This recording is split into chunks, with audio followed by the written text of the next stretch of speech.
So hello everybody. Right, so we're going to talk about content today. It's the word everybody's been talking about, right? The C word that everybody's been dropping all the time. And it's nice to put some definition around it and to say what it really means. Now, my name's Matt Potter. I'm the head of content at a company called John Brown, which works together with iProspect. I'm a journalist by training, newsstand stuff for the BBC, foreign correspondent stuff, wrote a couple of books, do a couple of screenplays for Hollywood. The whole idea is great content by any means necessary. And actually, that makes me kind of ideally placed, I suppose, to speak for brands. So for those of you that are not aware, we acquired a company by the name of John Brown a little over a year ago. Several of us were up on a panel talking about content yesterday afternoon. Hopefully you stuck around and made that 4:30 session. I was a little bit nervous there. But as a part of iProspect, obviously, content sort of underpins everything that we do from a digital perspective, from a performance marketing perspective, from a media perspective, and it's been happening that way for quite some time. But we've never really been, a creative content producer. Yes, we have the data, whether that's coming from CCS or search or social listening. Yes, we've got some of the strategy. We've always had the amplification tactics. We have the measurement piece buttoned up. What's always been missing from my perspective, is the true creative, hence the John Brown acquisition. On that, I suppose, being the meat in the sandwich, nobody does amplification, nobody does measurement, nobody does research and real-time insight better than iProspect. Nobody does, we're the world's leading content agency. Nobody does journalistic style content, nobody does that kind of thing that competes with the very best content brands around for mindshare, for your customers' mindshare, better than we do. What is content though? Blimey. I've been asked during this session, can a tweet be content? Is that content? Is what I'm thinking right now content? Well, actually, content. I kind of took a little audit of my Twitter timeline this morning, and content was all those things to me, and that's really important because it was all those things to me in my life, in my emotional state of mind. It wasn't all those things in some marketing plan. That's what it meant. Sometimes it was too close to home. Sometimes it was surreal, unexpected. It was emotions to me. It was a thing that made things happen in my mind. You wouldn't know this though from the way people talk about content. The way people talk about content, it could just be a synonym for stuff, right? So we got a website. What happens next? Content? I don't know. What is content? Well, the amplification will tell us what to talk about, and then we'll do content, whatever. Actually, we don't believe that, not for a minute. We believe content is something much more subtle, much more effective. Content is the thing that will light a fire. Content is the thing that changes a mind. If it doesn't do that, then is it really content? Content is the thing you engage with for its own sake. We all know when we read a book, don't we, that although a page number is on the page, is it the content? Is the index the content? What's the content? That's the poem. Well, that's the story. So actually, we say our definition for content is communication that works in a way that goes beyond utility. It's not the thing that you have to do to get the thing you really want. It becomes the thing you really want. You want to spend time with it. It attracts you. It compels you. It does something to you. Don't take our word for it. Look at that. Content is anything that adds value to the reader's life, to the customer's life. Makes it deeper. Adds value in its own right. It's very hot, of course, partly because Mark Zuckerberg of Facebook, just in case, him off Facebook. It provides a richer description of the thing you're thinking or feeling at that moment. Now for him, that means rather than saying great night out and a picture of you having a great night out, probably. Actually for brands, that means rather than a pack shot or a product, a little bit of romance around it, right? It means the provenance, it means the story, it means the thing that makes you give a damn. Seth Godin, well he knows a thing or two. It's the only marketing left. Well, that's right, because you can't just buy eyeballs. You used to be able to buy eyeballs, put a jingle on it. If I sound too British, do shout Captain Jack Sparrow at any point. But you could just buy eyeballs and show people a logo, and that would be the end of it. But now they've got to do something else. There's so much competition. There's so much white noise out there. You've got to draw them in. So actually, great content, what we do, we don't just go, yeah, here's your blog post, or here's whatever you want. We want to make something happen. Great content has to be decisive. Some guy yesterday was talking, it was you, was talking about the fact that your brand's competitors, they're not your competitors. Your brand's competitors in content terms are the very best pieces of content people could otherwise be engaging with. So brands need somebody to help them tell that story. A definition of journalism by last year's Pulitzer Prize winner was to take something people don't know about or care about and suddenly make them know and care very much indeed. Now, how's that sound for a brand proposition? That's your strategy right there, okay? That's what we do. We create the tone of voice for some of the world's biggest brands. Every brand has its tone of voice already, right? We are tone of voice, we are family friendly, we are retail, we are whatever. But actually, we're not talking about that. We're talking about creating a third space, not the marketing tone of voice, a third space, a place where you can meet people. I suppose somebody said, and again, it was him, what would you say if you were over the kitchen table with your customer, with your client, for an evening? What would you tell them about what you do?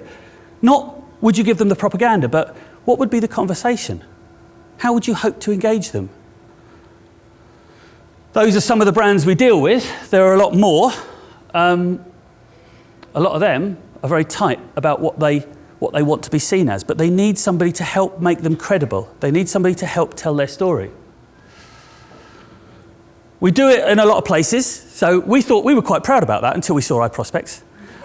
We thought we had a big network, but then we saw iProspect. And actually, we have a presence now in all those different markets and sometimes in different cities within those different markets because things are so local and things have to get so specific. So here's how we do it. How do we create great content? People talk about the data. The data will tell us what to say, right? So has anyone ever used Tinder? Come on, right? Okay. Now the data can help find you a possible likely match, right?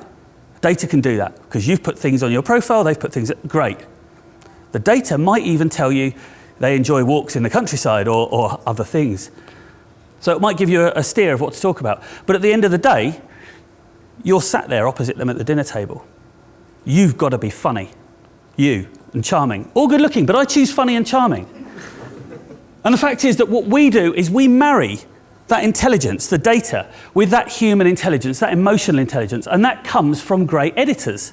It comes from people who live and breathe that subject. It comes from the fact, let's say our editorial director of food, a chap called William Sitwell, is one of the founding fathers of MasterChef as a franchise. He is one of the judges of MasterChef. He's written a history of food in 100 recipes, a New York Times bestseller. He works with us because nobody knows food better. Sure, some people know what their customers are buying and searching for, but nobody knows what's in the future better than he does. So we marry that and we call that editorial intelligence, and that is what makes stories stick. It's also important, and as brand owners and brand people and brand marketers, you should know this. It's important that you don't just go to somebody as if they were a pharmacist, a content creator, and go, yeah, we realise we want 200 blog posts and here's $200. Yeah, or whatever. Yes, thank you, there you go. Here's your 200 Xanax or whatever. Treat them like a doctor. Your content creators, we are doctors or shrinks. So actually, 90% of what we do is saying to brands, I know you think you want blog posts, but step back for a minute. Sit down on the couch. Tell us all about it. At which point they go, it comes down to it, people don't trust me like they used to. Or, I can't perform in the sales department. Or whatever. Or there's challenges. Or there's evolution within the company. Or the customer scape is changing. And who hasn't got a changing customer scape at the moment? So actually, we take that and we work within the brand as well. So it's partly about what the customer knows they want, and partly about what you need them to want. What they should want. And we employ the best editors and creatives in the world, bar none for that. Why is that important? Why don't we just get a copywriter? Because the best editors and creatives in the world have their own voice. They carry their own weight. They don't necessarily need to piggyback a Google trend. They are the trend creators. So when William Sitwell of MasterChef fame talks, people in the food industry listen. Food bloggers listen. They are the influencers above the influencers in the value stream. They are the people who can make things happen, and they happen to be some of the world's best journalists. And lastly, we work as a long-term strategic partner. You will not get great results by saying to somebody, look, we'll take you on for a couple of months, here we go, create that, buy. You know, it's that pharmacy thing again. Take them into your business. Show them the inside, show them what happens. We work with brands for 25 years. We work with brands for 3 or 4 years. Typically, it's longer engagements because it allows us to get deep. A bit like your doctor. If you won't tell your doctor what's wrong with you, if you don't have a relationship with that family doctor, your treatment is going to be that much less effective. It will be highly commoditized. Worth pointing out here, there's just a little case study type thing, or a couple of case studies here, worth pointing out that we also kind of own the means of production. Again, it doesn't have to be that you create content and send it out into the world and hope that somebody sees it. You can actually own those channels. You can create those magazines. You can buy that print, because sometimes it's going to be off platform. It's going to be offline. You can create those apps. You can build those. We work from a central well. We create clusters of content around a kind of content hub, because it's an omni-channel world, right? And that doesn't mean omni-channel, like you just use whatever channels you like. It means that your customer is thinking in an omni-channel way, which means they might see the end of your story before they see the beginning. They might see your tweet about the piece after they've seen the piece, or before. They might see it when they've had an argument with their girlfriend at a bus stop, or in any context and in any order. And if you're not creating a consistent cluster of content coming from that central place within your brand, then you're not doing it right. It's about influencing their behavior, not just when they're sitting at a keyboard, not just when they're on the mobile, but before that. Not when they're already in the customer journey, but before that. Be front of mind. Change hearts and minds. Make the thing happen. Be great with your content. So it's just another way of saying the world's best storytelling delivered in ways that make it deeply effective, delivered in the most effective channels. Who wouldn't do that? Hardly anybody does it. Fewer people than you think. A lot of people are given a budget and want the blog posts. And that's why results don't often follow. We work with Hannaford supermarkets. I don't know if you guys are familiar with Hannaford's right from the northeast. So they came to us, and initially they thought they knew the answer. They wanted a magazine. And we sat down with iProspect and we talked about what they really needed. And I'll let Collin tell you a little bit about that. Perfect example of leveraging CCS data to figure out who the true customers are, where they're spending time, the device types, you name it.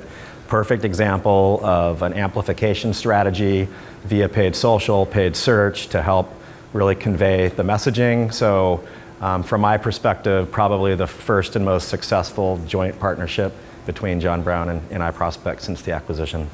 So it's about, we developed a 3D, a really deep picture, using not just insight that we could scrape off the web, but using consumer surveys as well, so that we knew not just what people were looking for, but what those people were propense to do. And after that, we realized that we could create stories that we knew from a central hub would have them not just coming into store and buying through one channel, not just going to a certain piece of collateral online, but actually coming deeper into the world of the brand on a long-term basis, offering loyalty. Things like NPS start to come into play as well. And from one tiny, effectively from the same basis that they thought they were going to get a magazine, we created all of that. And it was no more expensive for them because they had employed a great editor and had the data and had that intelligence, and then we started generating content across any channel they wanted. The results, look, not here to talk to you all about results, but they were great, right? And Hannaford's are really happy about them. John Lewis, the UK's most trusted department store, in fact, the UK's most trusted brand for 4 of the past 5 years, are a long-term client of ours. We work with them across all channels. We work with them across all departments. They had a bit of a problem in that people came to one of their departments. They're a department store. So people would come in, typically women would come in for clothes, men would come in for stereos. And they wouldn't go across departments. So they wanted something that would give people a relationship and inspire them across, to take them into the world of the brand and not just to the world of the product.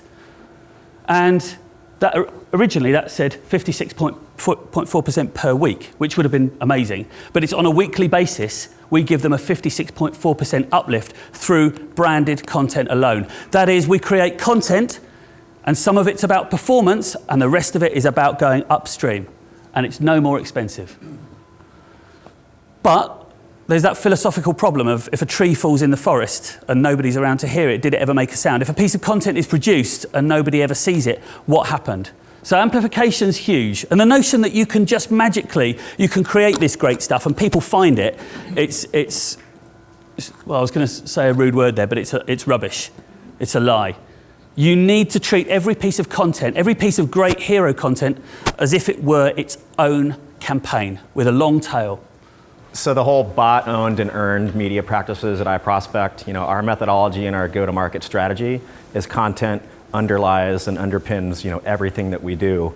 from a performance marketing perspective. And I think some of the things that we're talking about, or some of the things that we spoke about yesterday, was tailored content based on specific needs. There's a lot of people that have been talking about data throughout the last 2 days, making one-on-one connections, meaningful conversations. Every piece of content that's created needs to be tailored to the specific need, and every single amplification strategy needs to be tailored to that specific need and that specific piece of content as well. So I think, and if we jump to the next slide, it's not amplification after the content launches. It's really figuring out, who is writing the content, how can they maybe influence other users. It's really the influencer marketing that sort of leads up to the content drop. And then of course, iProspect amplifies via paid search and SEO and paid social and all those other things. So, I think marrying the two together is how you become really successful. So last point on that, when a lot of people talk about influencers, they lose the thread at bloggers. So they think that, oh, influencers, what's the most influential thing in the universe? It's probably a blogger, right? No. Here's where the bloggers are engaged. Here is where you get your content creator. Here is where you start looking at who the most influential voice you could possibly get would be. If you are National Geographic, this is where you look at, well, who do we want? Do we want bloggers to talk about lions in the Serengeti? No, we'd like David Attenborough, please. Or somebody. So that's what we do. We work with the world's best journalists, the world's best editors, then we engage bloggers, then we talk to people about the content that's coming, then we engage UGC, crowdsource questions for them, do what you'd like to do, turn up on the shoot. Only then does the content drop, when there's already a buzz about it. Measurement, really interesting point on measurement. 85% of brands produce content, 21% track it properly. That's outrageous, and that just shouldn't happen.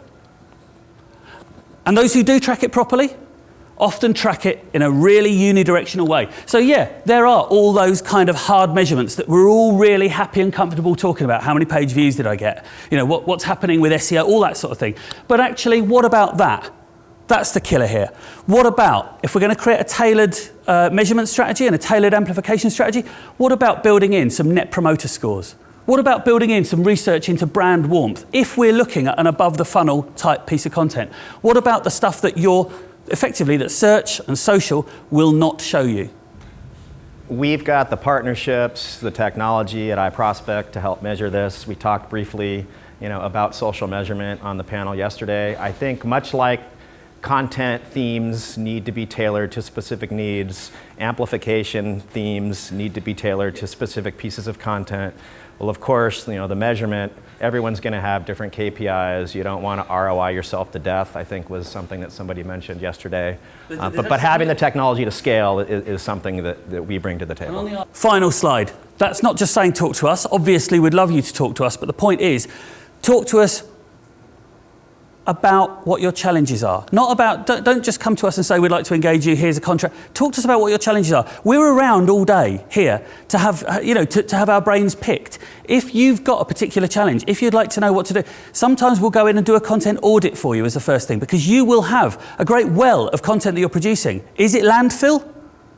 We can help you decide. We can figure it out for you. Are you measuring what it is effectively? Is it doing the job it should be doing? Could it be working harder for brand? So come and talk to us. We're around, either over lunch or afterwards. Andrew will be around even at the end of the day when I'm not, bits in between. Any questions? We would love to answer your questions. It's all been rather quick. We've got a minute for questions. They don't need a minute. Look at this. They have literally no questions. How much does it cost? That's the question we get asked most often. How much does it cost? How long's a piece of string? So it costs no more than the poor content that you're already, not you, those others out there, that they're already creating. The fact is that doing it right and doing it wrong are as expensive as each other, right? Unless you're using a content farm, but nobody's doing that. Tell me nobody's doing that. Good. Doing it right and doing it wrong are no more expensive. It's about the thought that you put in. It's about how strategically you think about it. It's about having a feel for what you're doing. Okay? So actually, how much does it cost? I'm not going to tell you because I don't know what your tailored plans are, but I will tell you that whatever you're doing it right will be no more expensive. Any other questions? Go on, another tough one. How do you how do you stack with internally with brands that are already like developing content within their brand voice and with some of their own internal influencers, but then how would you layer on top of that? So that's another really good. I suppose the way in which we work flows around, it's tailored, right? So it flows around whatever your internal needs are. So it's not like we'll come in and go, all right, everybody, you've asked for the service. Here's a whole bag of content that we're going to give you, whether you need it or not. It'll be around, okay, you've got content creators. You've got people within your company who work on the strategy and on the amplification. Maybe you need nothing from us. Maybe you just need an audit. Maybe you need that consultation and perhaps some ongoing consultancy work to make sure you're using it as effectively as you could be and that it's performing right for you and that perhaps you're getting the most influential journalists to which we have access, or the David Attenboroughs and the Malcolm Gladwells of the world who would write for us who maybe you don't have an intro to. So it's about flowing around your internal processes and not selling you stuff you don't need. I mean, there's too much of that going on in the world anyway, right? I think we're at time. Thank you, everybody. I hope you enjoyed that.